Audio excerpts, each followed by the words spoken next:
गुजरात में बीजेपी ने बम्पर जीत दर्ज की तो दिल्ली में सियासी दंगल शुरू हो गया। सियासी हार के बाद आम आदमी पार्टी ने दिल्ली में बीजेपी पर उसके पार्षदों को तोड़ने की कोशिश का आरोप लगाया है। आप का आरोप है कि बीजेपी की ओर से उनके पार्षदों को रुपयों का लालच दिया जा रहा है। हालांकि बीजेपी ऐसे आरोपों को खारिज कर रही है।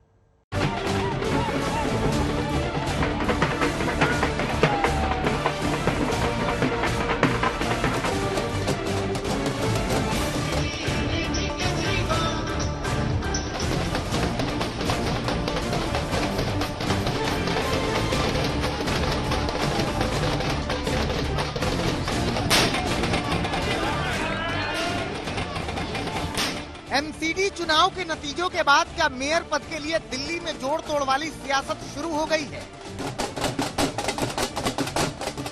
क्या मेयर पद के चुनाव को लेकर पार्षदों को ऑफर दिया जा रहा है?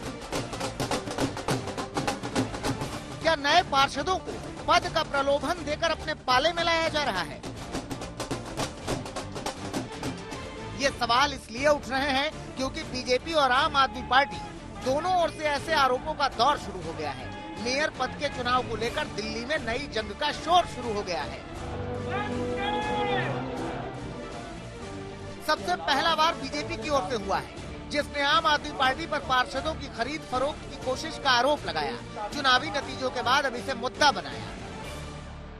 चुनाव के समय और चुनाव से पहले तो आपने देखा होगा, कैश फॉर टिकट मॉडल था, कैश दो टिकट लो। ये मॉडल तो चुनाव से पहले था पार्टी के भीतर उनके, पर एक नया मॉडल आज सामने आया और उस मॉडल का नाम है कैश फॉर टिकट के बाद प्रलोभन फॉर पार्षद। प्रलोभन फॉर पार्षद मॉडल। केजरीवाल का पार्षद नहीं आया उस संख्या में तो केजरीवाल का एजेंट गली गली घूम रहा है, नुक्कड़ नुक्कड़ घूम रहा है, खरीद फरोख्त करने के लिए घूम रहा है। इन आरोपों की पुष्टि के लिए बीजेपी एक महिला पार्षद को सामने लेकर आई। महिला पार्षद ने आम आदमी पार्टी की ओर से आए ऑफर का पूरा किस्सा बताया। प्रेस कॉन्फ्रेंस में आम आदमी पार्टी पर बड़ा आरोप लगाया। वो आई थी एजेंट बनके केजरीवाल का, और घर आकर उन्होंने कहा, 10 मिनट के अंदर वो घर आ गई और उन्होंने मेरे से कहा कि आप मेयर चुनाव में सपोर्ट करें और आप जैसा कहेंगे वैसा ही हम करेंगे। तरह तरह के प्रलोभन दिए गए। तो मैंने कहा कि आप मेरे से इसकी उम्मीद ना करें, क्योंकि हम एक संगठन की बात करते हैं और मैं उस तरह से नहीं कर सकती। बोली आप एक बार विचार कर लो, आप जैसा कहेंगे आगे भी वैसे ही होगा काम। और पद का भी लालच दिया गया। बीजेपी के आरोपों के बाद आम आदमी पार्टी भी जवाब के लिए सामने आई। आम आदमी पार्टी के 2 पार्षदों को प्रेस कॉन्फ्रेंस में लेकर आई। पार्षदों को धमकी का आरोप लगाया। पाला बदलने के लिए बीजेपी पर 50 लाख के ऑफर का आरोप भी लगाया।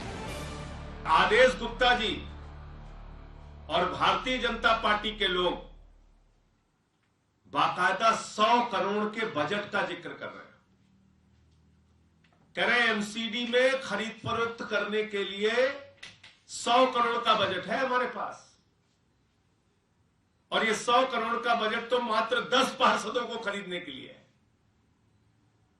यानी कि एक पार्षद को खरीदने के लिए 10 खोखा भारतीय खोखा पार्टी ने निर्धारित किया है। जाहिर है कि आरोपों की ये लड़ाई मेयर पद के चुनाव को लेकर छिड़ी है, जिसे लेकर दोनों ही पार्टियां अपने अपने दावे कर रही हैं। वो ये दिखाता है कि उनके नंबर्स भी नहीं है और उसके बावजूद भी वो कह रहे हैं कि अपना मेयर बनाएंगे, तो जाहिर तौर पे सबको पता है कि कैसे बनाएंगे। ये तो सही नहीं है। एमसीडी चुनाव के दौरान बीजेपी और आम आदमी पार्टी के बीच जबरदस्त जंग छिड़ी थी। बीजेपी ने वीडियो वार के जरिए आप पर कई आरोप लगाए थे। अब एमसीडी के नतीजों के बाद दोनों पार्टियों में नई जंग शुरू हो गई है। मेयर पद के चुनाव को लेकर दोनों पार्टियां आमने सामने आ गई हैं। दिल्ली से पंकज जैन के साथ आज तक ब्यूरो।